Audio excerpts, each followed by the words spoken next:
Pero no es allí donde ocultan la verdad, sino en el versículo 12 de ese capítulo 9 de Hebreos. En todo el libro de Hebreos, sobre todo en este capítulo 8 y 9, se nos está diciendo que Jesús entró en el lugar santísimo para mostrar su sangre. Lo dice de manera clara. No entró con la sangre de becerros, ovejas, machos cabríos, sino que entró con su propia sangre, porque ese mismo hecho de necesitar la sangre para presentarse delante de Dios demuestra que el sitio donde entró es el lugar santísimo, claro. Y los adventistas lo ocultan. ¿Para qué? Los seguidores para poder de Elena de White y su doctrina herética. Sí, es una doctrina herética. Son ellos los que han sacado a Jesús del lugar santísimo. Sí, el lugar santísimo. Ellos han sacado a Jesús, o mejor dicho, nunca lo dejaron entrar, sino hasta 1844. Vamos a ver si eso es así, según la Biblia. No podemos ver eso según los escritos de la señora de Elena de White, aunque los adventistas para poder justificar una herejía que casi que ni el diablo lo había inventado, han dicho que Elena de White tiene un grado de inspiración de segundo grado, claro, para poder hacer valer doctrinas que van en contra de la inspiración bíblica. Los escritos de la señora Elena, dicen ellos, son de inspiración de segundo grado, por lo tanto hemos de creerlo. Claro, eso lo hacen para poderle dar validez a enseñanzas como estas, o como esta que estamos viendo aquí, donde vemos que Jesús, cuando ascendió, traspasó los cielos. Jesús, cuando ascendió, traspasó los cielos. Está dicho, eso está escrito también. No lo invento, está escrito. Léase. Hebreos 4 y 5, 6, 7, está dicho allí. Él traspasó los cielos. Es decir, no se halló un lugar en toda la creación para un ser como ese. Como decíamos antes, ¿a dónde fue? No hay lugar para un ser tan grande como Jesús, que es hombre y es Dios. No existe otra cosa igual, no existe un guerrero como ese. Aquí le envidian, le tienen celos. El diablo mismo también, claro. Por eso, porque es gallardo, valiente, no hay ninguno. No se halló lugar, sino en el seno del Padre. En el seno del Padre no hay arcángeles, amigo, ni ángeles. Nadie, ni los hombres pueden entrar allí, a menos que tengan deidad. Y solo hay uno que tiene deidad, por lo cual es Dios. Y ese es Jesús, el que se encarnó en María. Eso no es mitología griega. Se encarnó de verdad. No es un cigoto bajado del cielo, completo. No. Se encarnó en María. Lleva sangre de María. Eso lo decimos en otro vídeo. Bueno, aquí lo que nos compete, nos interesa ahora, lo que nos ocupa, que es Jesús en el lugar santísimo. Algo que han negado los seguidores de Elena de White. Porque no siguen la Biblia, siguen los escritos, los libros de Elena de White. Bueno, lo han sacado al Señor del lugar santísimo, violando el versículo 3 y 12 de Hebreos 9, sobre todo el 12. Y leo directamente de la Biblia, Casiodoro de Reina Mejor, que fue él el que la tradujo, ¿no? Después de todo fue él. En el capítulo 8 dice, ahora bien, el punto principal de lo que venimos diciendo es que tenemos tal sumo sacerdote, tenemos, tiempo presente, tenemos, está hablando Pablo, después de la resurrección y ascensión del Señor, cuando traspasó los cielos, el cual se sentó a la diestra del trono de la majestad en los cielos. Se sentó a la diestra del Padre, está en la presencia del Padre, está allí, de la majestad en los cielos. Ese es el mismísimo trono de Dios, donde Dios se manifiesta. A ver que les explique una cosa. Dios está en todas partes, sí, es omnipresente, pero Él eligió dentro de su creación, dentro del tiempo y el espacio, un lugar donde manifestarse, a donde pudieran acudir todas sus criaturas a hablar con Él, como en el caso de Adán y Job, ¿no? Cuando lo pidió en el trono, claro, fue allí, fueron los hijos de Dios, fueron todos a hablar con el Padre, con el Señor. Bueno, Dios tiene un lugar en la creación, en el espacio y el tiempo, donde Él se manifiesta y donde Él dice cosas, imparte órdenes, etc. Así que allí está Jesús, a la diestra del Padre, está a la diestra de la majestad, y lo dice como sumo sacerdote. Es que está escrito.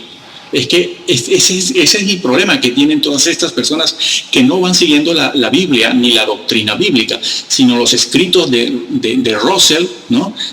Los arrianos de Russell, que son los testigos de Russell, más bien, o van siguiendo la doctrina de Elena de White, los escritos de Elena de White, al que han dado un grado de inspiración de segundo orden, de segundo grado. Claro que después le niegan a los católicos romanos la inspiración de los deuterocanónicos.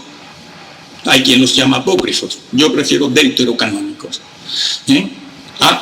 A la Iglesia de Roma le niegan eso. Pero los escritos de Elena de White, no, esos tienen una inspiración de segundo grado.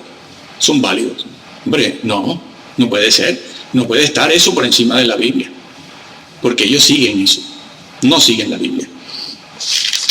Pues bien, el versículo 2 de ese capítulo 8 dice, ministro del santuario, lo está diciendo. Jesús, sumo sacerdote, a la diestra del Padre, de Dios, de la majestad, ministro del santuario, el santuario celestial, y del verdadero tabernáculo que levantó el Señor, no el hombre. Lo levantó el Señor, ¿dónde? En el cielo, no el hombre. El que levantó Moisés, el hombre, ese es terrenal. Pero Jesús está aquí, se está diciendo, santuario, el verdadero. Claro, no la copia, el terrenal era una copia, como está dicho más adelante aquí en Hebreos. Pues bien, eso es lo que se dice aquí. Y también se dice en el capítulo 9, que leo el versículo 3. Tras el segundo velo, estaba la parte del tabernáculo llamado lugar santísimo. Sí, la Biblia habla de un lugar santísimo, tanto en el tabernáculo celestial como en el terrenal. Aquí, en el capítulo 9, se habla de las diferentes partes que tenía el tabernáculo. La primera era el lugar santo, y después, detrás del segundo velo, estaba el lugar santísimo.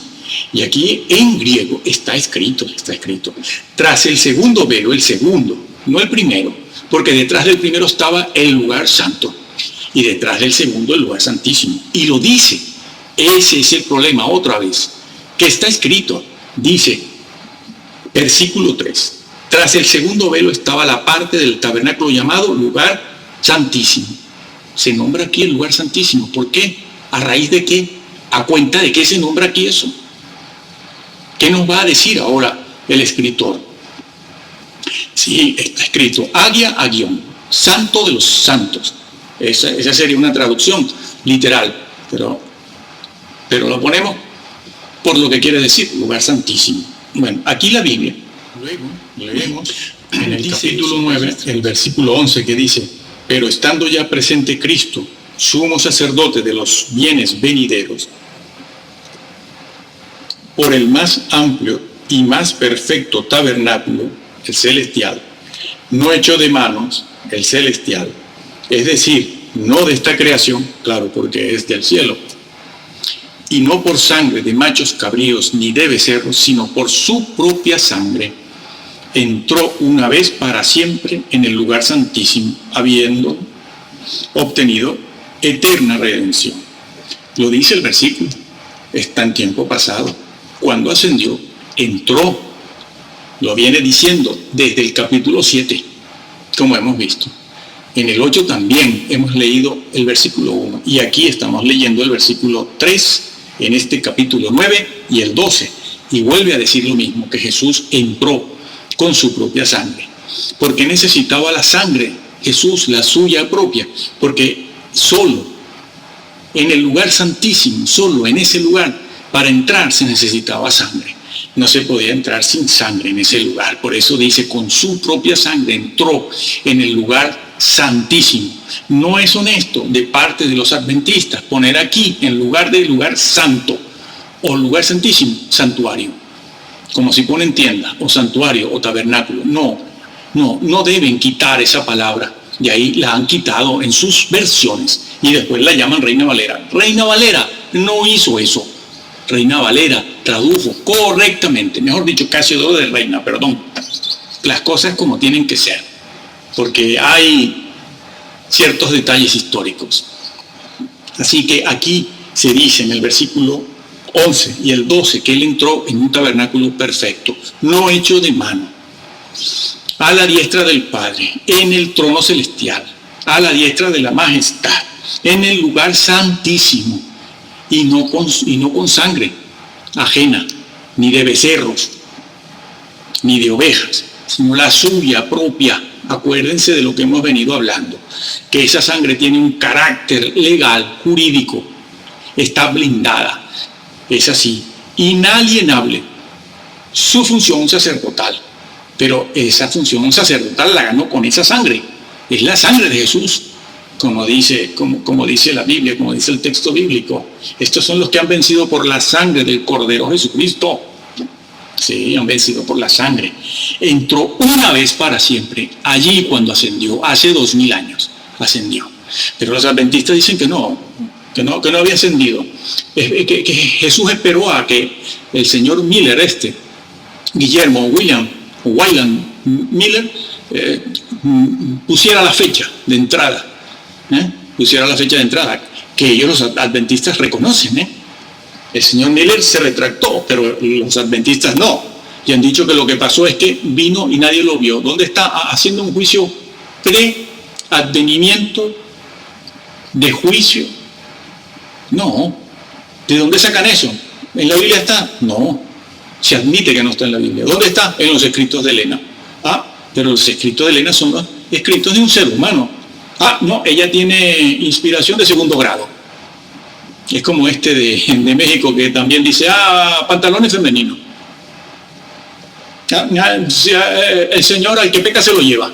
La misma cosa. La misma actitud, la misma conducta, señores. Exégesis. Los escritos de Elena de White no tienen valor ninguno. No es inspiración ni iluminación del Espíritu Santo. El Señor entró en el tabernáculo celestial, en el lugar santísimo, y ustedes la Biblia la han torcido. No pusieron, no registraron ni siquiera lugar santo, que sería lo mínimo que se podía pedir, lugar santo. Pero es propio traducir lugar santísimo porque está hablándose del lugar santísimo. El trono de Dios, no, pusieron tabernáculo, como si ponen tienda, como si ponen cualquier otra cosa. Santuario. ¿Por qué? Ahora lo explicamos. Una cosa es un santuario y otra cosa es, o una tienda, y otra cosa es un lugar, el lugar santo, y otra cosa es el lugar santísimo. El vocablo santuario es un vocablo que se utiliza, lo pueden ver en cualquier diccionario. Los adventistas ocultan la verdad. Quien no conoce la historia no puede saberlo.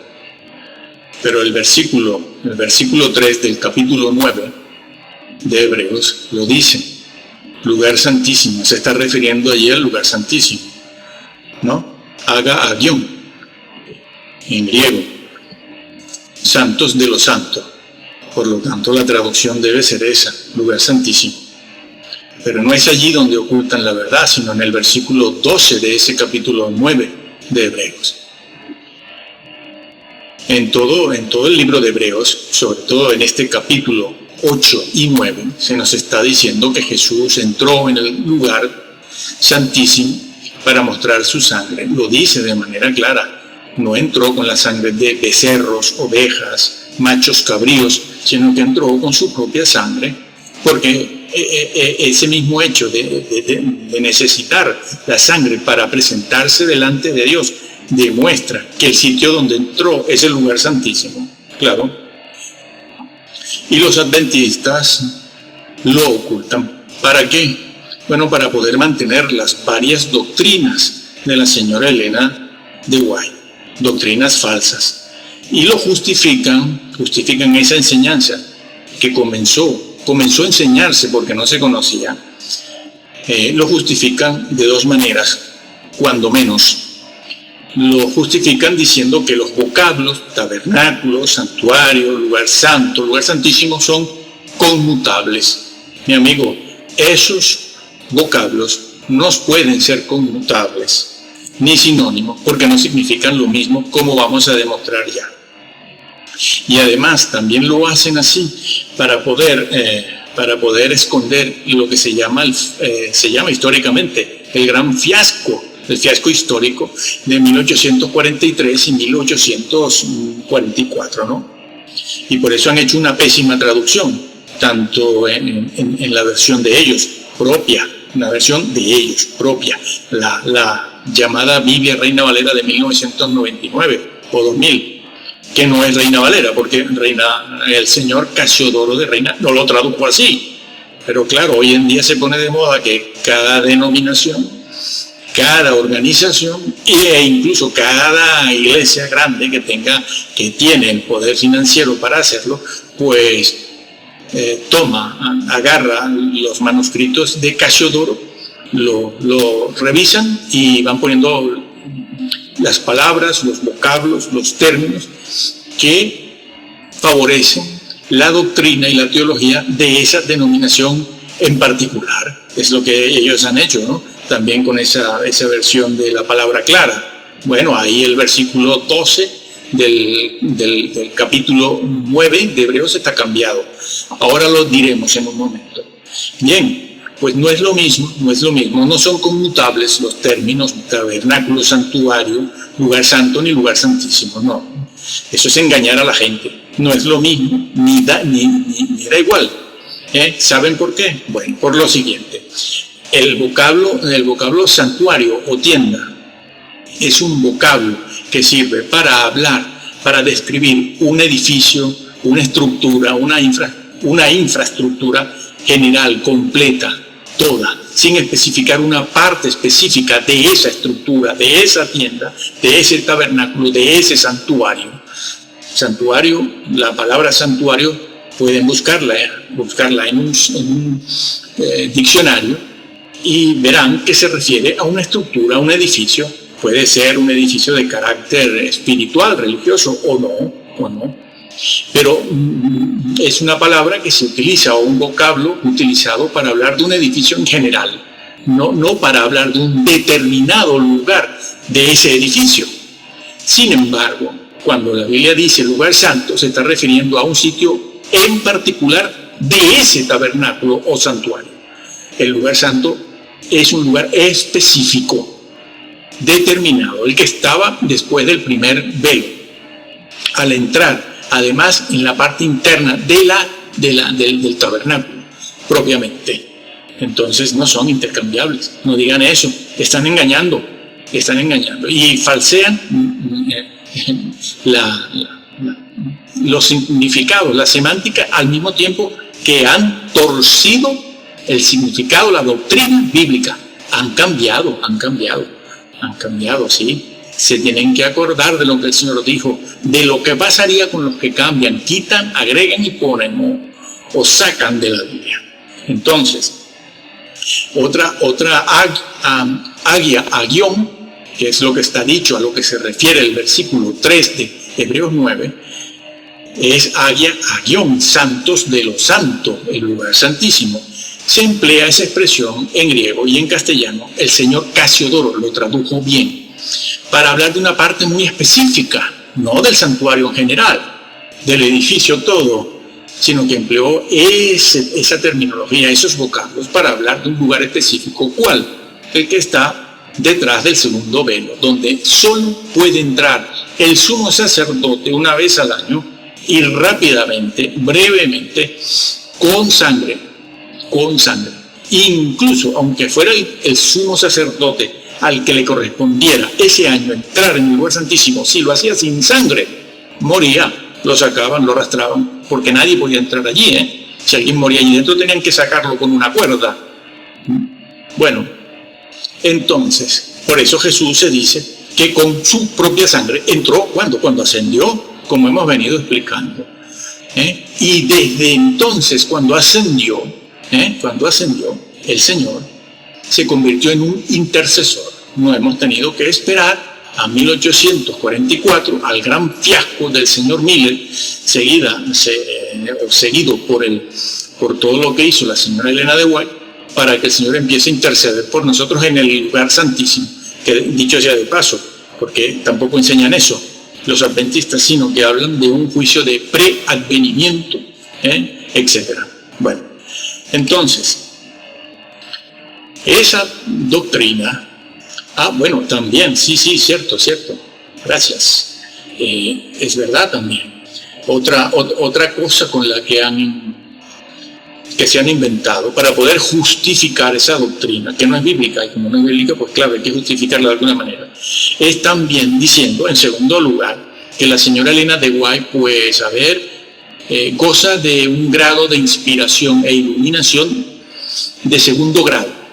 Sí, un grado de iluminación, de inspiración de segundo grado, ¿no? Y después ellos mismos, a los católicos romanos, les niegan el segundo grado de inspiración de los deuterocanónicos, que deutero quiere decir eso. Bueno, no. Pero los católicos no tienen derecho a defender su segundo grado en la inspiración de los libros deuterocanónicos del Antiguo Testamento. Pero la señora Elena de White sí. Cuando todas esas cosas no son más que producto de la imaginación de ella, de sus visiones. Sí. Eso del juicio preadvenimiento se lo inventaron, ¿no? Experiencias extrabíblicas que ellos aceptan de sí mismos, pero a los pentecostales tampoco se lo aceptan, cualquier revelación. Y ahora estos señores evangélicos de Centroamérica, que también están hablando de que han tenido una nueva revelación acerca del libro de Daniel. En el libro de Daniel, en el capítulo 12, no hay nada que se preste a una nueva revelación. Y esos son bautistas como yo, y están diciendo esas cosas para poder justificar salvo, siempre salvo, el rapto secreto y toda esa serie de cosas, ¿no? Pero los mismos bautistas también le niegan una segunda revelación a cualquier otro grupo. Pero la segunda revelación muestra que nos hemos inventado, no, esa sí es cierta. Bueno, esto es un desastre, hermano. Lo vamos a dejar aquí, diciéndote lo siguiente: lee la Biblia, por favor. Mira, en esta situación que tenemos en cuanto al mensaje de nuestro Señor Jesucristo, el Hijo de Dios, verdadero hombre, solo se puede hacer una cosa: tomar una Biblia y leerla. Y como hemos dicho en todos nuestros videos, léela y entiéndela en principio, tal y como te la encuentras, así como está, no la cambies. Si alguna vaca sagrada te dice que, bueno, es que esa palabra no significa lo que quiere decir, no le hagas caso porque él no lo sabe. Ahora se ha puesto de moda. Cuando llegan a algunos versículos un poco conflictivos, no, la Biblia no es conflictiva, como dicen. Un versículo que no pueden entenderlo o no se entiende a la primera lectura, a la segunda lectura, porque hay que averiguar y estudiar mucho, enseguida lo arreglan diciendo, bueno, es que ese es el problema de las traducciones, que las traducciones, sí, y la persona que lo dice sabe mucho es un filólogo griego o hebreo, sí, seguro, y dicen, bueno, ese es el problema de las traducciones, pero eso no es lo que se quiere decir aquí. Lo hacen incluso con el libro de la vida. Sí, dicen, bueno, el libro de la vida, pero es que esto está mal traducido. Que no se puede hacer la circuncisión, sí, pero es que esa es una traducción que está mal hecha. Roma traduce mal. Y así van todos, de todo tipo, de toda denominación. No hagas caso, te lo digo yo, que he pasado por la universidad y un seminario muchas veces. Entonces, no hagas caso. Lee la traducción en principio de Casiodoro de Reina. Léela. Y a partir de ahí puedes leer algunas otras versiones de confianza, que es necesario, y algún par de versiones mesiánicas. Muchas de ellas, hay un par de ellas buenas, que son buenas. No soy mesiánico, pero reconozco la verdad allí donde esté, porque es que si no hay manera de saber quién nos dice la verdad, porque Muchas de estas personas están también magnetizadas, polarizadas, tienen sus intereses. Claro, yo estoy dentro, en la crema y la pomada. Lo sé, porque tengo 42 años bien. Yo soy abuelo. Bueno, lee la Biblia, tal y como te la encuentras, tal y como te la encuentras. No le hagas caso a nadie, a ninguna vaca sagrada. Léela y créela como está y pídele al Señor y al Espíritu Santo que te revele la verdad. Y estudia, indaga, averigua, escudriña, compra manuales sobre el griego, sobre el hebreo. Investiga, verás que te vas a llevar sorpresas si lo haces regularmente, en forma disciplinada, y tienes esa convicción de hacerlo. Y que el Señor te guarde, te bendiga y te proteja de toda la mentira que estamos viendo. No en vano el Señor lo dijo, que hacia el final de los tiempos, justo antes de su venida, ¿qué iba a pasar? Se amontonarían. Busca la palabra amontonar. Busca la palabra. A ver, de todo lo que se está viendo, a ver cuántos son de verdad. Es más, te dejo otra tarea. Una falta de integridad tremenda hay en estos ministros de todas las denominaciones. Sí, la palabra integridad aparece en la Biblia. Aparece en la Biblia después de 43 años, donde hemos estado en iglesias y escuchado muchas cosas. En 43 años que nosotros recordemos, solo en 2 oportunidades escuchamos a un ministro, a un pastor hablar de la integridad. ¿Qué es la integridad en la Biblia? ¿Qué es? El vocablo aparece, búsquese. A ver, que el Señor te guarde, que el Señor te bendiga. Bueno, Jesús está allí intercediendo por eso. Y el versículo 25 dice que puede salvar perpetuamente. Bueno, vamos a ver. La palabra que aparece aquí, salvar, aparece en infinitivo. Simplemente habla de la acción salvar. No dice más nada. Sí, en el griego. Exégesis. Una exégesis simple, sencilla. Salvar, infinitivo. El infinitivo no lleva número, no lleva género, no lleva persona.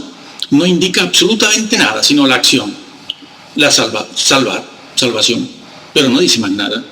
Pero aquí en este versículo, ese infinitivo está calificado.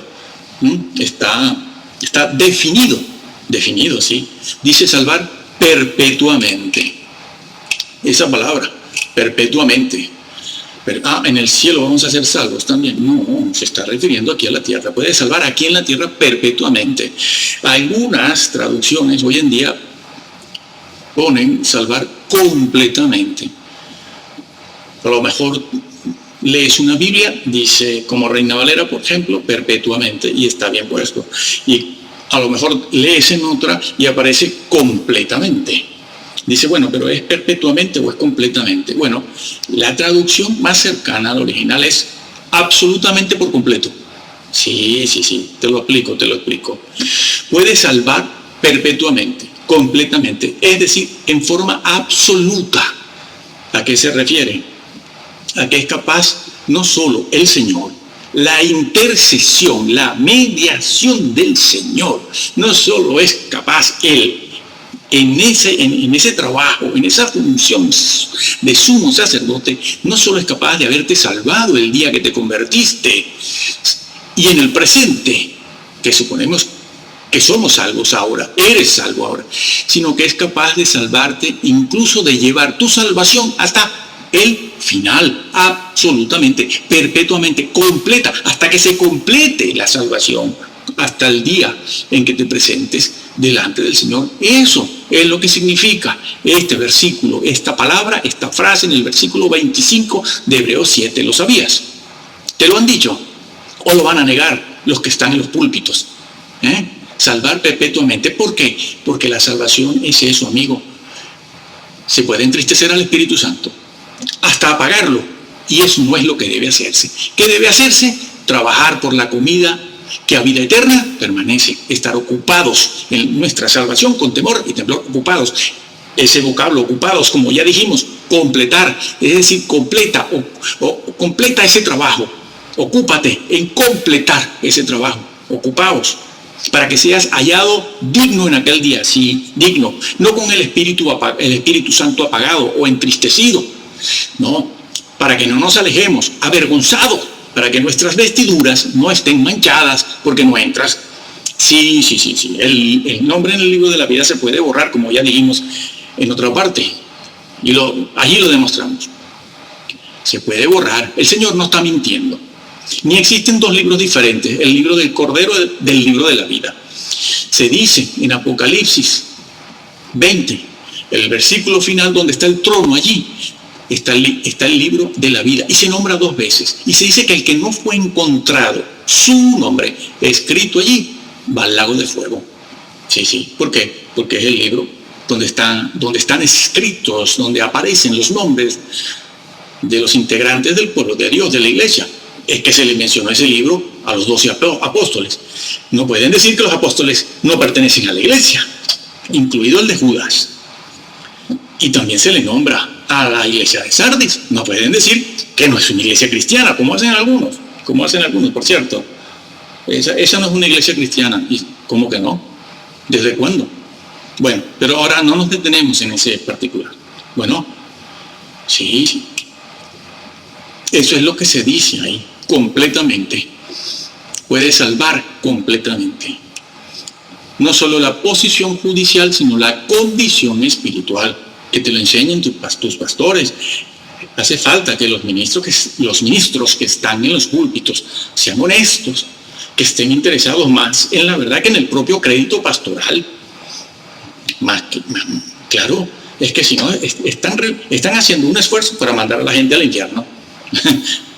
Nosotros estamos predicando por aquí la verdad y al lado están los ruselistas arrianos mandando a la gente al infierno. ¿Por qué? Porque niegan, entre otras cosas, ¿no?, que Jesús sea Dios. Le quitan la deidad, no que sea Dios. Esa frase está mal dicha. No, Jesús no es que sea Dios, porque eso se confunde con que es Dios el Padre. No, Jesús tiene deidad. El Padre tiene deidad y el Espíritu Santo tiene deidad. Pues es Dios. No son dioses, no, es Dios. También en ese mismo versículo 25 se dice: puede salvar perpetuamente a los que por él se acercan a Dios, se están acercando. Los creyentes se acercan a uno a través de otro. Son dos distintos. Los creyentes, repetimos, se acercan a uno que es el Padre a través de otro. No del mismo, no de sí mismo. Se acercan a Jesús a través de sí mismo. Del mismo Jesús. No, eso no es lo que dice el versículo. Tienen que tener cuidado, porque negar la Trinidad es cerrarse la puerta del reino eterno.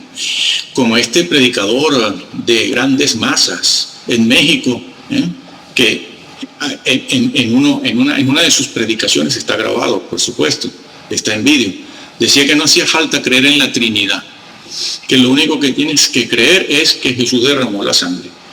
Pero lo que tú creyeras de la Trinidad, eso no tiene importancia ninguna, ¿no?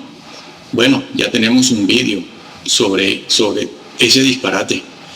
Si niegas la Trinidad, estás negando al mismo Jesús. Ese es el problema. Estás negando su labor redentora.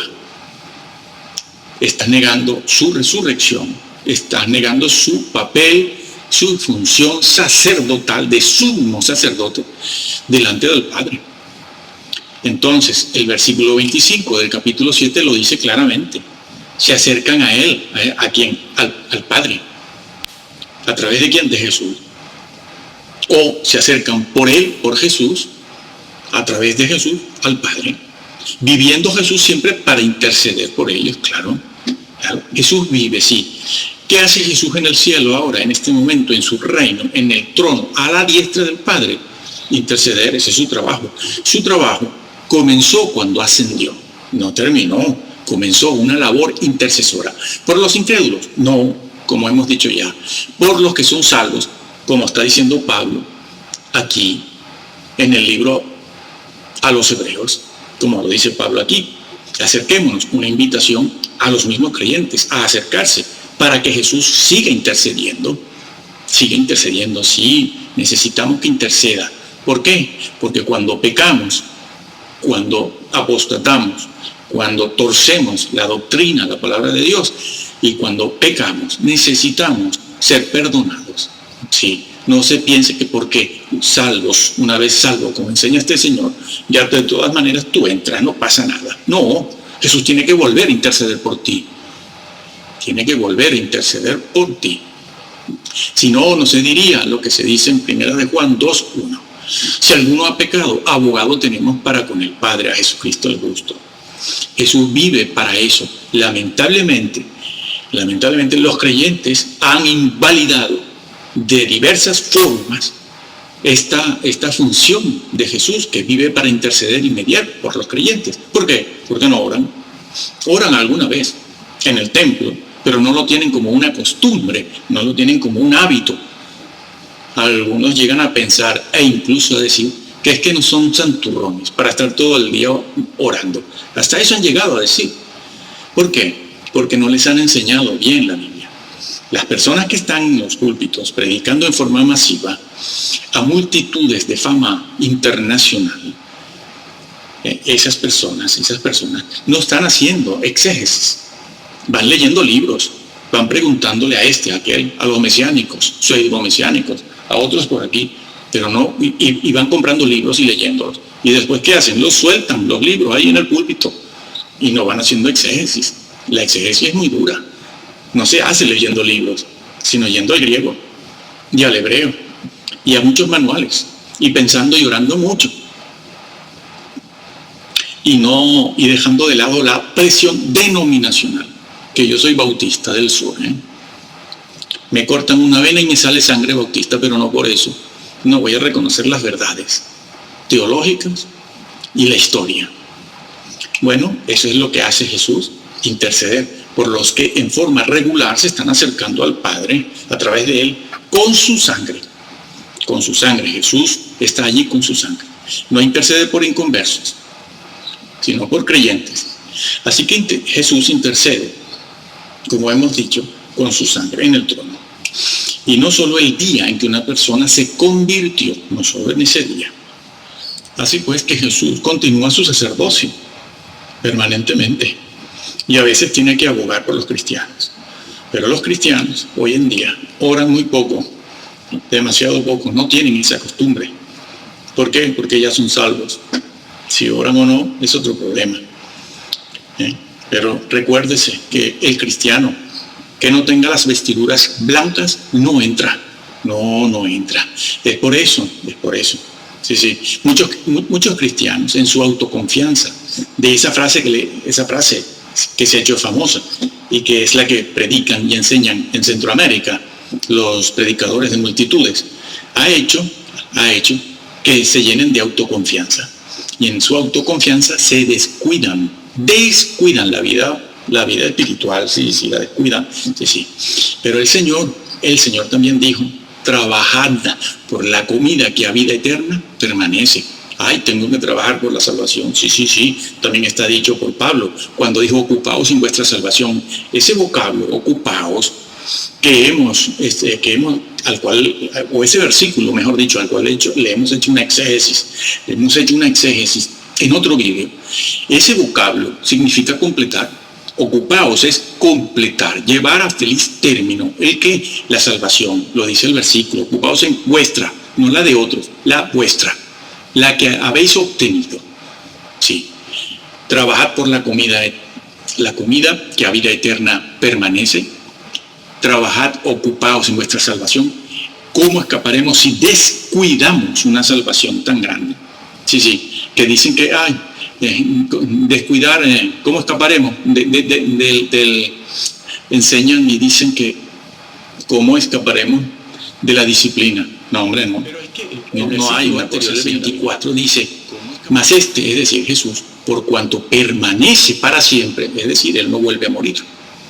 Tiene un sacerdocio que inmutable, es decir, no cambia.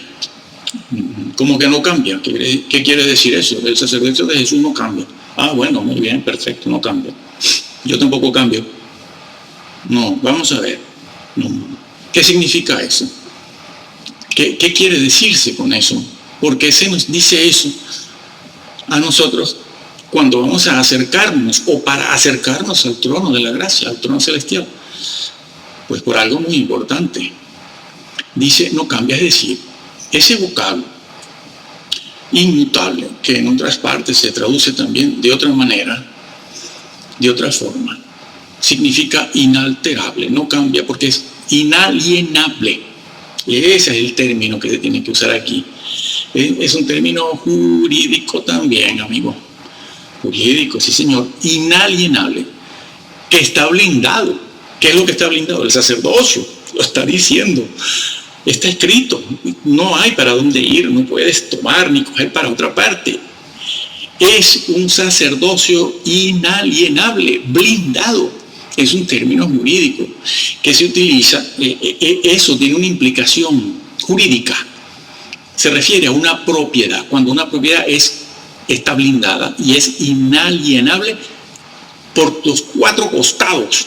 Un sacerdocio que tiene un carácter legal, una propiedad, una casa, un carro, un coche que está blindado, su propiedad, desde el punto de vista legal. No cambia, no puede cambiar ni en fondo ni en forma. De ninguna de las maneras, no se puede hacer nada con esa propiedad. En este caso, el sacerdocio de Jesús, su sacerdocio. No se puede hacer nada que no lo haga él mismo. Ese sacerdocio tiene un carácter legal porque se consiguió legalmente, jurídicamente. No cambia ni en fondo ni en forma. No se puede vender, no se puede alquilar, no se puede ceder desde el punto de vista legal, no se puede transferir, no se puede a otros hombres, no. Ahora vemos por qué. No se puede transferir. ¿Por qué? Porque es un derecho ganado, un derecho legal ganado y es intransferible. ¿Se lo ganó a quién? A Satanás.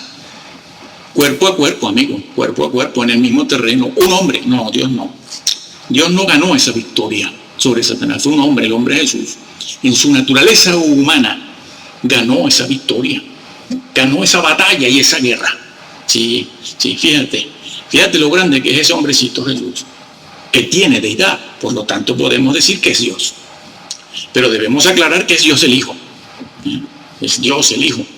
Pues ese hombrecito, lo fuerte que es, para que lo vayan ahora comparando con Gandhi, desde los púlpitos de esta gente. Estos de México lo comparan con la Madre Teresa. Dicen este de México que hablaba de las trompetas. En septiembre pasado dice, ay, la Madre Teresa, qué grande es Jesús y tú no lo haces grande.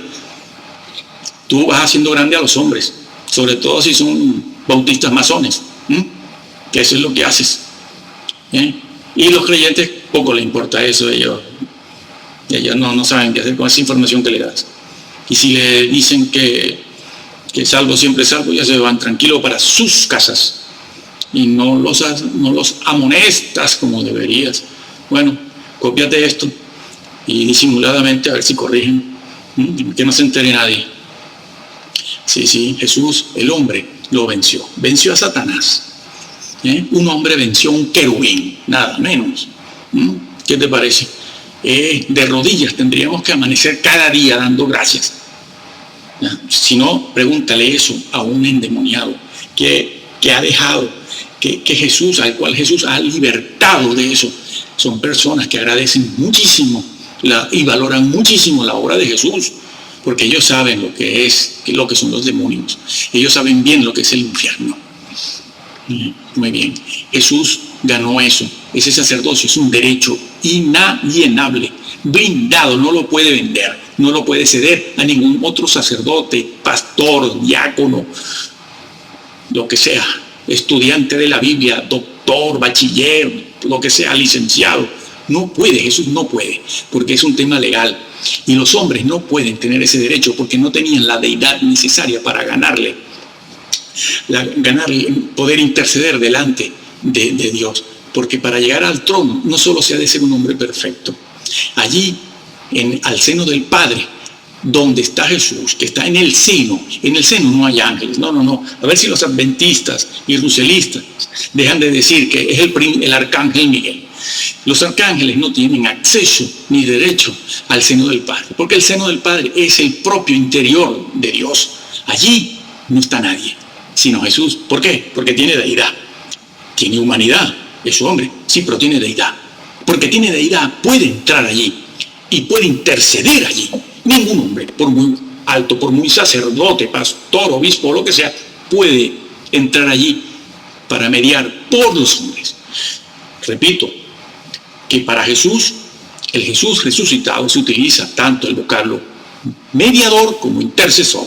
Así que no vengan a separarlos ahora para decir que hay hombres que pueden ser intercesores y Jesús solo es mediador. No. Primera de Juan 2:1 también me lo pone como intercesor por mis pecados. Así que si sirvió este versículo para ellos, sirve para mí también. Si sirvió en el siglo I, II, III, IV y V, sirve para mí en el siglo XX y XXI. Yo tengo a Jesús como mediador y como intercesor. No digan otra cosa, porque están mintiendo.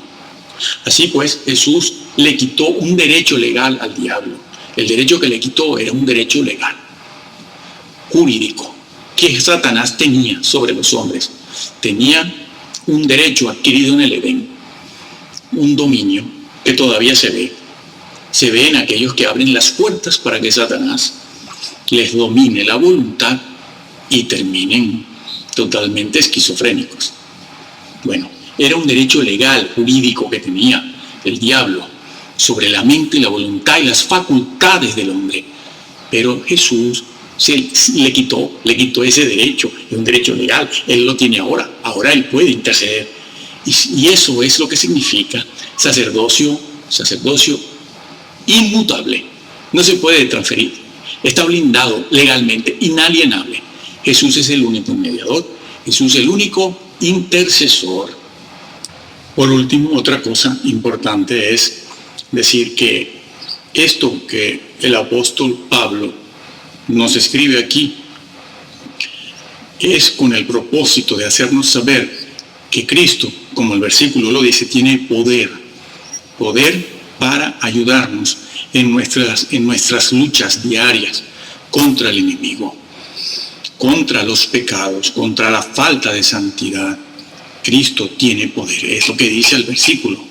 Es lo que está diciendo. Dice, puede salvar perpetuamente, completamente. Por eso se utilizan esos dos vocablos. Poder salvar perpetuamente.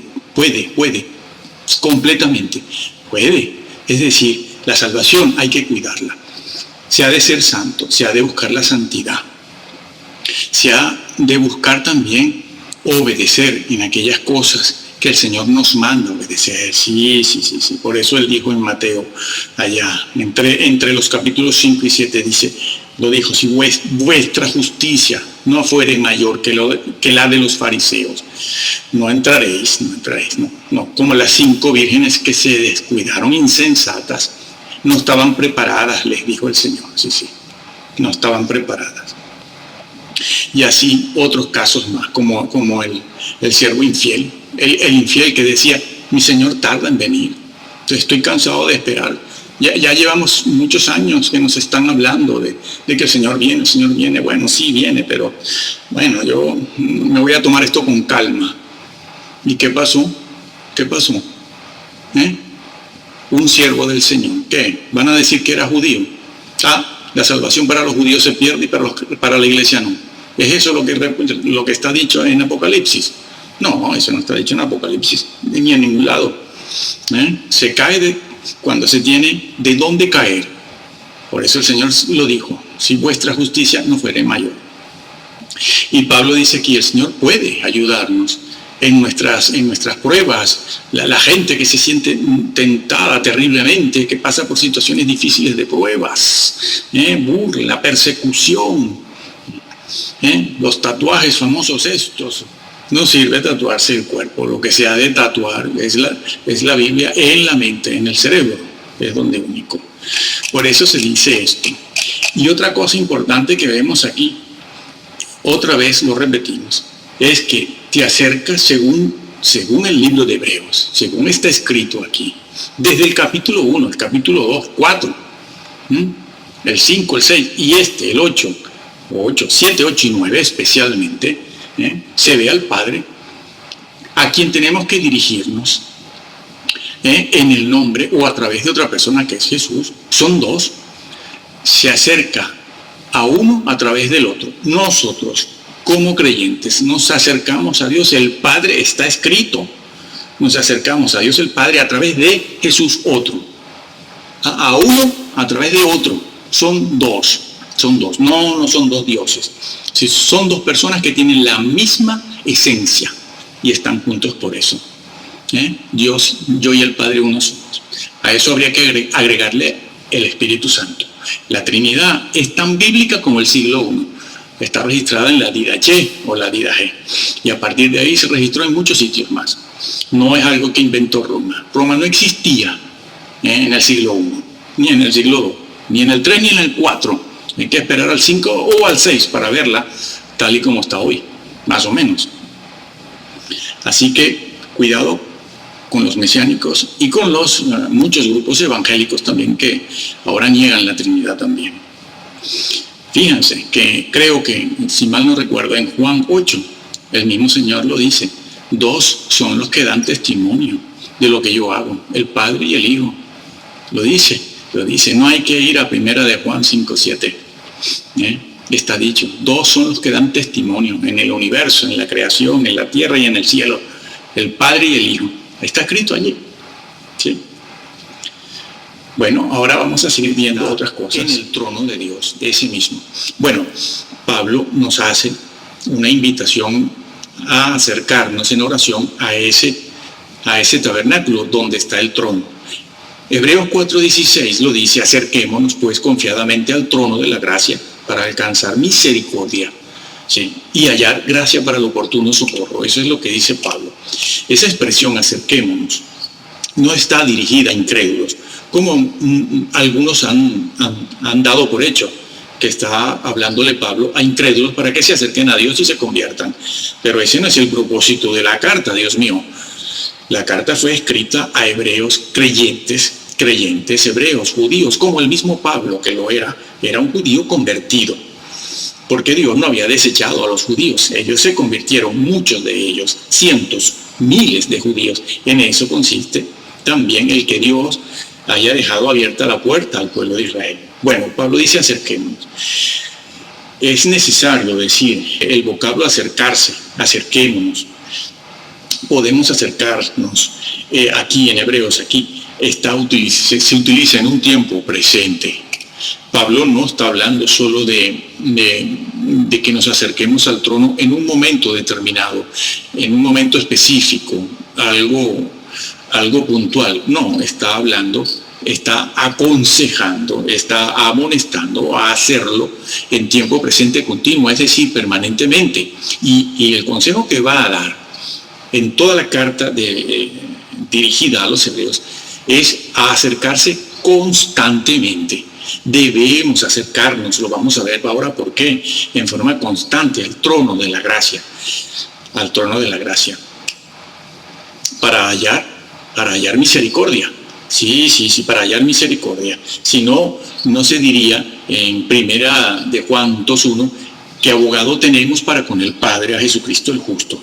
Sí, abogado tenemos. Siempre, eso está dicho a creyentes. El creyente debe tener la disciplina, la costumbre de acercarse permanentemente, sí, en oración al Señor. Dirigirse al trono de la gracia. Tenemos libre acceso para eso. Pues muy bien. También dice el capítulo 7, el versículo 25, dice: por lo cual puede salvar perpetuamente los que por él se acercan a Dios, viviendo siempre Jesús para interceder por ellos. Vive, sí, dice la expresión, dice vive. Jesús vive con un solo objetivo. Lo dice el versículo: interceder por ellos. ¿Quiénes son ellos? Los que se están acercando permanentemente, siempre. los que se están acercando permanentemente siempre. Se refiere a una acción continua de acercarse. Jesús vive por ellos y para ellos. Ese es su trabajo. Ese es el trabajo del Señor. Acercarse para interceder por ellos. La intercesión del Señor, la mediación, por cierto, que tanto el vocablo interceder como mediar en el libro de Hebreos son intercambiables y están registrados en el capítulo 7 y el capítulo 8. Se dice que Jesús también es mediador e intercede.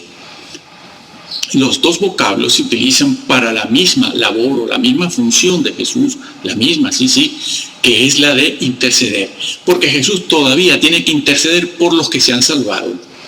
Cuando el apóstol Pablo recomienda acercarse al trono de la gracia para hallar gracia, para todas las cosas, sobre todo para la victoria en la vida espiritual, no se refiere a una intercesión pasada, sino presente y futura. Jesús vive para interceder en el presente, también por los que se han convertido, en el pasado. Vive permanentemente para eso, no para interceder por los incrédulos, no. Por los incrédulos lo que necesitan es salvarse, aceptar a Cristo por primera vez como Salvador y empezar la carrera cristiana. Eso es lo que necesitan los incrédulos. Y esto no está dicho para incrédulos, sino aquí en el libro de Hebreos, sino para creyentes. Entonces el Señor intercede por creyentes convertidos y solo por estos, nada más, unos en particulares, esos que tienen la costumbre, el hábito regular de ir al Padre en el nombre de Jesús. Sí. Así está dicho aquí, los que se acercan a Dios el Padre a través de Jesús, lo dice. Dice el versículo 25 del capítulo 7, que ya hemos leído y lo repetimos, por lo cual puede también salvar, lo dice, perpetuamente a los que por Él, es decir, por Jesús, se acercan ¿a quién? ¿Al mismo Jesús? No, hombre, no. A Dios, dice, que Dios el Padre, Dios el Hijo intercede. Aquí está la Trinidad. Esta es la Trinidad, la que olvidan, la que están negando incluso los mismos evangélicos. Sí, ¿cómo escaparemos? Lo dice, como los ángeles, que no escaparon porque pecaron. Sí. Y también es lo mismo que cuando se dice que tenemos que tener las vestiduras blancas y cuidarnos en nuestra vida personal, para poder ser hallados dignos de estar de pie delante de Él. O como lo dice también de otra manera, que no nos alejemos de Él en aquel día avergonzados. ¿Se dan cuenta? Es que por todos lados también, lo vamos viendo. O como cuando dijo, el que tenga las vestiduras blancas manchadas no entra. Ya podrá ser salvo, siempre salvo, mucho, sí, justificados mucho por la fe. Pero lo que no les dicen es que la justificación por la fe es una posición judicial, no una condición espiritual. Es una posición judicial, jurídicamente. Por eso se califica a Cristo de justicia, nuestra justicia, la justicia de Dios, justificado por la fe. Él es el justo sobre los pecadores. Siempre se utiliza ese vocablo de justo, justicia. Justo, es que es muy bueno. No es que es bueno, es que es santo, perfecto. Es un tema legal, como vamos a ver aquí, como estamos viendo aquí. Es un tema de naturaleza jurídica que tiene que ver con normas y leyes legales, jurídicas, eternas, además, eternas. Pero otra cosa es la condición espiritual, que produce, o que es producida, esa condición espiritual, no posición, condición, es producida por la santidad, que es una cosa, y la obediencia, que es otra.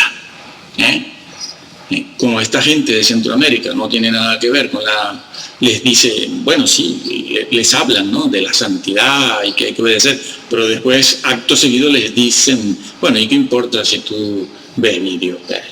¿De quién? De Harry Potter, que se burla del Señor, blasfema. Los Simpson blasfeman del Señor, lo ponen unas blasfemias que a veces ni el diablo las hace. No pasa nada, tú eres salvo, ¿no? Y tú, chiquita, los pantalones por la mitad del pasillo, así, no pasa nada, ¿no? De todas maneras se te agradece si vienes con falda. ¿Y tú qué tatuaje? No pasa nada. Argollas en la oreja y todo eso, no pasa nada. Aquí todos somos buenos. No, santidad y obediencia son dos cosas. Y con ello llenan los locales para una sola cosa, para mandarlos al infierno.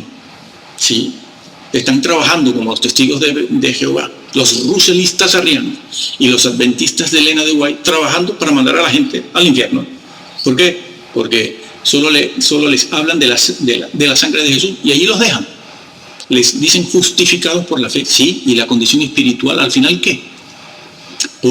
Es por eso que la Biblia, cuando habla de la salvación, dice, no sea que dejes de alcanzar. La salvación no se pierde. No es así la fraseología de la Biblia. La Biblia de lo que habla es de alcanzar o dejar de alcanzar. De eso es de lo que habla la Biblia. Alcanzar o dejar de alcanzar. Retener o no retener. Permanecer o no permanecer. Estar arriba o caer de. Eso sí, eso ya presenta la salvación de otra manera, de otra forma. Bueno, no. Es que eso está dicho por todas partes. A ver, las 5 vírgenes, ¿qué pasó con ellas? Esperaban al Señor, sabían del Señor, estaban vestidas en la forma y manera apropiada, como decimos en otros vídeos, tantos vídeos que hay sobre eso, pero con la exégesis. No visto desde la Biblia. Una exégesis no visto con el cristal o con las gafas o lentes calvinistas o arminianas, no, o agustinianas o platónicas, no, visto con las gafas de la misma Biblia. Vamos al griego, vamos al hebreo y vamos a la historia. Tanto los padres de la iglesia como los reformadores. Yo también pertenezco a la reforma, pero no me trago todo. ¿Por qué? Porque conozco la historia. Quien no la conoce no puede hacer teología. Y no lo sentimos. No puede, no sabe, porque va creyendo lo que le van diciendo ahora, no lo que dice la Biblia. Bueno, entonces, así que las 10 vírgenes. ¿Y qué pasó con 5 de ellas? Estaban vestidas en forma apropiada para la ocasión, que era esperar a Jesús. Se sabía que venía, lo sabían, y estaban las 10 juntas allí, con sus lámparas, con su aceite, con sus trajes apropiados para la ocasión. Todo el mundo lo sabía, pero hay una diferencia notable. No tomaron aceite extra. Y entonces dicen estos predicadores que no eran salvas. No, Jesús no dice, no se han salvado. No han recibido el Espíritu Santo. No han pasado al frente. No es eso lo que se dice. ¿Por qué violan, alteran lo que está escrito? El Señor dijo, no estaban preparadas. Y ese vocablo, preparados o preparadas, se utiliza siempre para eso en otras partes de la Biblia. Está en otros lugares. Bien, una persona puede ser salva, ¿sí? Justificada por la fe, sí, pero también puede entristecer al Espíritu Santo. ¿O es que eso no lo dice la Biblia? Entristecerlo. ¿Y cómo se entristece el Espíritu Santo? ¿Cómo se le entristece a una persona? Ofendiéndolo. Solo hay una manera y una forma de ofender al Espíritu Santo, ofendiéndole. ¿Y cómo se le ofende? ¿Dejando de creer? No, porque nosotros ya creemos, no será esa la manera, yo creo.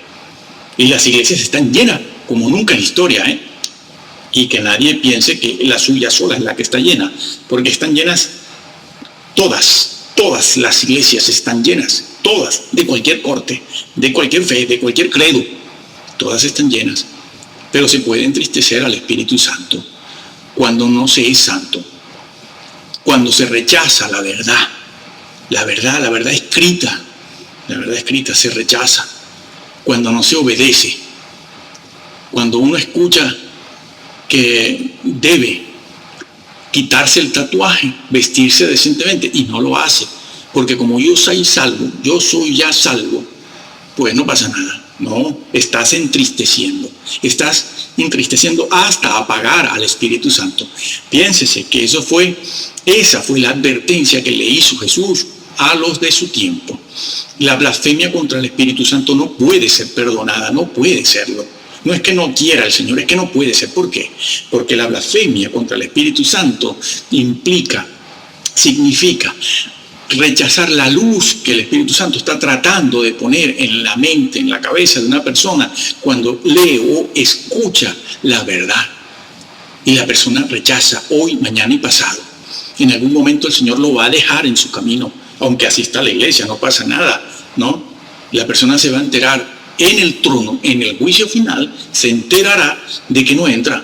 No, claro, como aquellos, ¿no? Con el currículum que esgrimían, ¿no? Hemos hecho esto, hemos hecho lo otro, hemos hecho aquí, allá, hemos exorcizado, hemos predicado, hemos profetizado, hemos viajado, hemos hecho el bien, que eso no se puede hacer de cualquier forma, ni lo hace cualquiera, que son muchas cosas juntas que hay que hacerlas, a ver quién las hace. Bueno, pues blasfemaban contra el Espíritu Santo. ¿Por qué? Porque no se dejaban convencer. Nadie se convence de lo que no quiere ser convencido. Y esa es la blasfemia, no aceptar la verdad, la doctrina para ser santo y para obedecer. Sí, Jesús lo dijo, por tus palabras serás justificado y por tus palabras serás condenado. El vocablo allí, como ya explicamos en otro lugar, no se refiere a una grosería, una palabra obscena, se refiere a la doctrina. Es decir, por tu doctrina también vas a ser justificado y por tu doctrina vas a ser condenado. Así pues, al Espíritu Santo se le puede entristecer, hasta el punto de apagarlo. Sí, apagarlo. Se puede apagar el Espíritu Santo, está escrito, y si lo apagas, así no entras. ¿Entienden ahora por qué no se entra? ¿Entienden ahora los procesos? Es que nadie habla de entristecer y apagar. Y a las vírgenes se les apagó la lámpara. No estaban preparadas. El Señor lo dijo. Ustedes no estaban preparadas. Y usa lo que sí posiblemente es un hebraísmo, ¿no? O un modismo de ellos. No quiero saber nada de ustedes. Sí, el Señor lo dijo. Apartaos de mí. No quiero saber nada de ustedes. Sí. Qué severo. Solo porque no estaba preparada, pero yo soy creyente. El Señor lo dijo muchas veces. Lo advirtió al que venciere. Perseverar. Sí, perseverar al que venciere. En medio de las dificultades, vencer. Porque la salvación en la Biblia se presenta en 3 tiempos. Fui salvo, tengo que ser salvo, o soy salvo ahora, y seré salvo. Seré salvo en la medida en que obedezca al Señor, en la medida en que sea santo. El Señor lo dijo, el santo se llama santo. Mi Padre es santo, sed santos porque Dios es santo. Los santurrones son los únicos que van a entrar, son los únicos. Bueno,